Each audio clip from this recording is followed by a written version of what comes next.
على نبينا محمد عليه أفضل الصلاة وأتم التسليم أما بعد الله أكبر لا إله إلا الله والله أكبر وللہ الحمد۔ معزز ناظرین کرام، آج سے اللہ کی توفیق سے ہم سعودی عرب میں اور خلیج میں، اور کل سے اللہ کی توفیق سے پاکستان میں ہم ذی الحجہ کے اندر داخل ہو جائیں گے۔ اس سے پہلے خطبہ جمعہ میں یہ بات عرض ہو چکی ہے کہ ذی الحجہ کے یہ 10 دن سال کے، حتیٰ کہ بعض سلف صالحین رحمہم اللہ جمیعاً کے اقوال کے مطابق رمضان المبارک کے ایام سے بھی اعلیٰ اور افضل ایام ہیں۔ لیکن افسوس یہ کہ جس طرح ہم بڑے ہی تذکر و احتشام کے ساتھ رمضان المبارک کا استقبال کرتے ہیں اور رمضان المبارک کے لیے تیاری کرتے ہیں، مقام افسوس یہ کہ ذی الحجہ کے لیے ایسا جوش اور ولولہ دیکھنے میں نظر نہیں آتا۔ مبارکباد ہے اس شخص کے لیے جس نے رمضان کو بھی پایا اور رمضان کا حق ادا کرنے کی کوشش کی۔ اس کے لیے ایک سعادت کی گھڑی ہے کہ یہ 10 دن سال کے بہترین دن اللہ رب العالمین نے اسے عطا فرما دیے ہیں، اور اس شخص کے لیے جس نے رمضان کو ضائع کر دیا، اس کے لیے ایک فرصت اور ایک موقع ہے کہ یہ 10 دن اس کی زندگی میں آئے چاہتے ہیں۔ اللہ رب العالمین ہمیں ان دنوں کا صحیح معنوں میں حق ادا کرنے کی توفیق عطا فرمائے۔ آج کی اس مختصر نشست کا مقصد کچھ ضروری یاد دہانیاں کروانا ہے۔ سب سے پہلے ذی الحجہ میں داخل ہونے سے پہلے اس شخص کے لیے ضروری ہے، جو شخص قربانی کا ارادہ رکھتا ہو، کہ وہ اپنے ناخن وغیرہ اور اپنے بال وغیرہ کاٹ لے اگر اسے ضرورت اور حاجت ہے تو، کیونکہ ذی الحجہ کا چاند طلوع ہونے کے بعد رسول اللہ صلی اللہ علیہ وسلم نے منع فرما دیا کہ کوئی بندہ جو قربانی کا ارادہ رکھتا ہو وہ اپنے جسم کے کسی حصے سے نہ تو کوئی بال کاٹ سکتا ہے نہ ناخن کاٹ سکتا ہے، اور اس کے ساتھ ساتھ نہ صرف کہ وہ بلکہ اس کی پوری فیملی بھی اس میں داخل ہے، کیونکہ فیملی بھی اس کی قربانی میں شامل ہے، لہذا فیملی کے تمام لوگ بھی، بچے بھی، بڑے بھی، وہ اس حکم میں داخل ہیں۔ وہ بھی اپنے ناخنوں کو نہیں کاٹیں گے، اپنے جسم کے کسی حصے سے بالوں کو نہیں کاٹیں گے، اور یہ رسول اللہ صلی اللہ علیہ وسلم کا حکم ہے۔ وہ شخص جو قربانی کا ارادہ نہیں رکھتا، اس کے بارے میں دونوں طرفیں موجود ہیں، چاہے تو یہ عمل کر لے چاہے تو نہ کرے۔ یہ عمل کر لے گا تو اس کے لیے اجر و ثواب یہ ہے کہ اس کو اللہ رب العالمین قربانی کا ثواب عطا فرمائیں گے، جیسا کہ بعض کتب احادیث کے اندر اس روایت کا ذکر موجود ہے اور اس کی فضیلت کا ذکر موجود ہے۔ اگرچہ بعض علماء نے اس کے بارے میں کلام کیا ہے، لیکن اکثر علماء کے ہاں یہ حدیث جو ہے یہ پایہ ثبوت تک پہنچتی ہے، حسن درجے تک پہنچتی ہے اور قابل عمل ہے، اور اس کی فضیلت ثابت ہے۔ تو پتہ یہ چلتا ہے کہ وہ بندہ جس نے قربانی کرنی ہے اس کے لیے ضروری ہے، فرض ہے، لازم ہے کہ وہ اپنے ناخن وغیرہ، بال وغیرہ ذی الحجہ کا چاند طلوع ہونے سے پہلے کاٹ لے۔ ذی الحجہ کے ان 10 دنوں میں حتیٰ کہ وہ اپنی قربانی قربان کر لے، اس کو ناخن وغیرہ کاٹنے کی اجازت نہیں ہے۔ وہ بندہ جو قربانی کا ارادہ نہیں رکھتا وہ اپنے ناخن کاٹ سکتا ہے، لیکن اگر وہ بھی نہ کاٹے اور یہاں تک کہ 10 ذی الحجہ آ جائے، قربانی کا دن آ جائے، تو وہ اس وقت جا کے اپنے ناخن اور بال وغیرہ کاٹے تو انشاءاللہ اللہ اسے اپنی رحمتوں سے اور اپنے فضل سے قربانی کا اجر عطا فرمائیں گے۔ اس کے ساتھ ساتھ ان 10 دنوں میں کرنے کے جو ضروری کام ہیں وہ یہ، اللہ رب العالمین ان 10 دنوں کی سب سے بڑی فضیلت کا سبب جو علماء نے بیان کیا ہے کہ اللہ رب العالمین ان 10 دنوں میں 5 کے 5 ارکان اسلام کو جمع فرما دیتے ہیں، جو سال کے کسی مہینے کسی وقت میں جمع نہیں ہوتے سوائے ان دنوں کے، اور وہ پانچوں کے پانچوں ارکان شہادتی اللہ الہ الا اللہ، کلمہ توحید، جس کا اعلان، جس کا تکرار، جس کا اعادہ ہر وقت کرنے کا حکم ہے، جس کے لیے اللہ رب العالمین نے توحید اور عبادت کو قائم کرنے کے لیے، جس مقصد کے لیے اللہ نے ہمیں پیدا کیا ہے، وہ ہر وقت وہ جاری رہے گا۔ وہ ان دنوں میں ہم نے تکبیرات کی شکل میں بار بار اس کا اعادہ کرتے رہنا ہے۔ عبداللہ بن مسعود رضی اللہ عنہ بیان کرتے ہیں کہ ہم رسول اللہ صلی اللہ علیہ وسلم کے زمانے میں گلی محلوں میں نکل جاتے، گھروں میں اٹھتے ہوئے بیٹھتے ہوئے کثرت سے تکبیرات کا اہتمام کرتے تھے. اللہ اکبر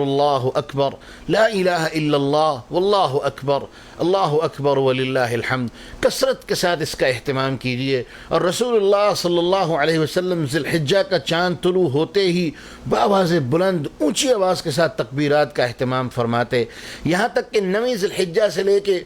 9 ذی الحجہ کی فجر سے لے کے 14 ذی الحجہ کی عصر تک رسول اللہ صلی اللہ علیہ وسلم اور صحابہ بالخصوص نماز کے بعد بھی، ہر نماز کے بعد ان کا اہتمام فرماتے. احادیث موجود ہیں اور الحمدللہ یہ آپ کی خدمت میں بیان کی جا رہی ہیں. تو یہ ساری کی ساری صحیح احادیث اور قابل عمل احادیث ہیں. تو یاد رہے 2 مقام ہیں، ایک پورے 10 دنوں میں کثرت سے تکبیرات پڑھنا، اور دوسرا کم از کم 9 ذی الحجہ سے لے کے یوم عرفہ سے لے کے 14 ذی الحجہ کی عصر تک یہ تکبیرات کا خاص طور پہ اہتمام کرنا. یہ رسول اللہ صلی اللہ علیہ وسلم کی سنتوں میں سے ایک سنت ہے. دوسری چیز سب سے بڑی، نماز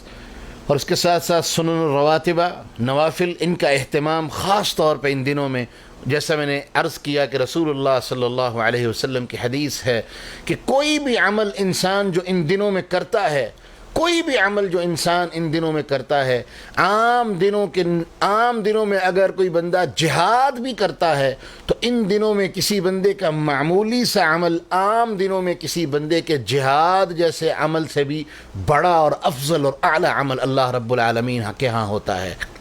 تو یہ دن بڑے ہی مبارک دن ہیں. تو کثرت سے نوافل کا اہتمام کیجئے، نمازوں کا خیال کیجئے، باجماعت نماز کی پابندی کی طرف آئیے، باجماعت نماز کا اہتمام کیجئے، سنن کا اہتمام کیجئے. اس کے ساتھ ساتھ تیسری چیز، روزہ. اس مہینے میں احادیث کی کتابوں میں اشارہ بھی ملتا ہے کہ رسول اللہ صلی اللہ علیہ وسلم ان 10 دنوں میں روزہ رکھتے تھے.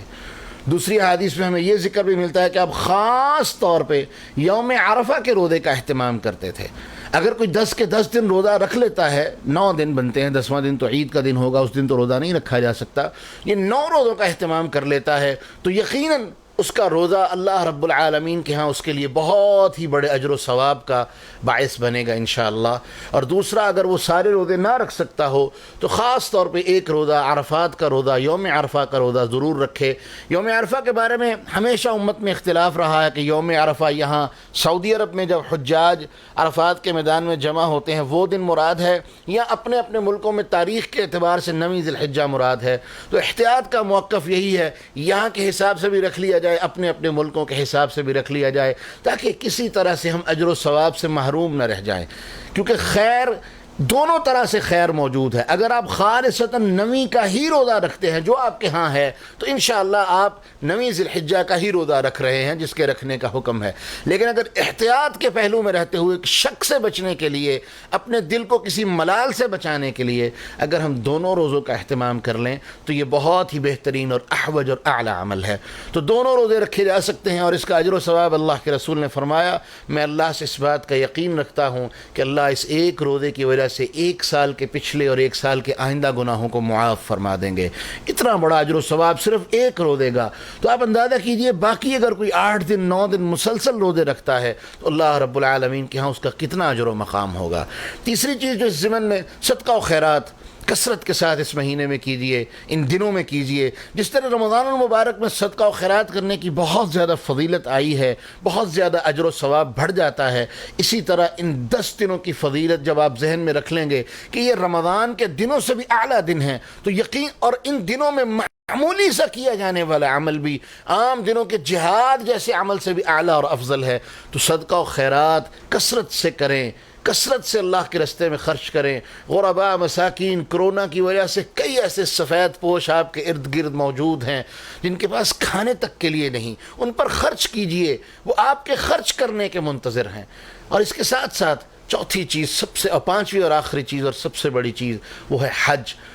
رکن اسلام کا 5واں رکن، وہ بھی اللہ رب العالمین ان دنوں میں جمع فرما دیتے ہیں. اور جسے اللہ رب العالمین حج کی سعادت نصیب فرمائے وہ جائے اور حج اس طرح سے کرے کہ رسول اللہ صلی اللہ علیہ وسلم نے فرمایا، والحج المبرور لیس له جزاء الا الجنہ.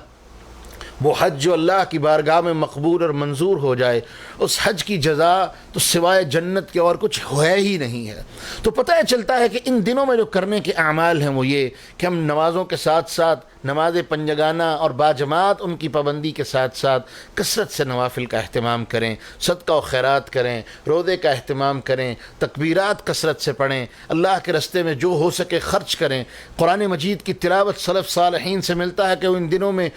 جس طرح رمضان میں قرآن کا اہتمام کرتے تھے، اسی طرح ان دنوں میں قرآن مجید کی تلاوت کرتے تھے۔ اور اگر آپ کچھ نہیں کر سکتے تو کم از کم چلتے پھرتے اپنی زبان پر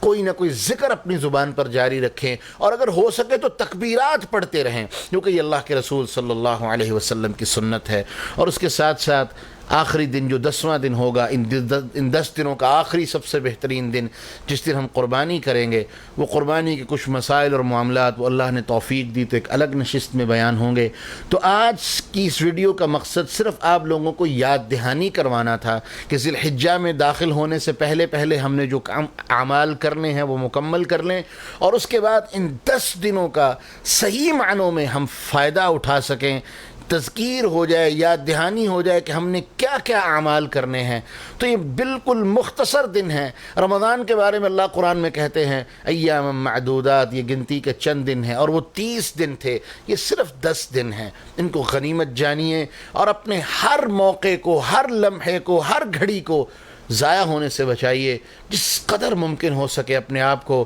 اللہ کی بندگی اور عبادت میں مصروف رکھیے، کیونکہ یہ دن شاید دوبارہ نصیب ہوں کہ نہ ہوں۔ اللہ ہمیں عمل کرنے کی توفیق عطا فرمائے۔ وآخر دعوانا ان الحمد للہ رب العالمین۔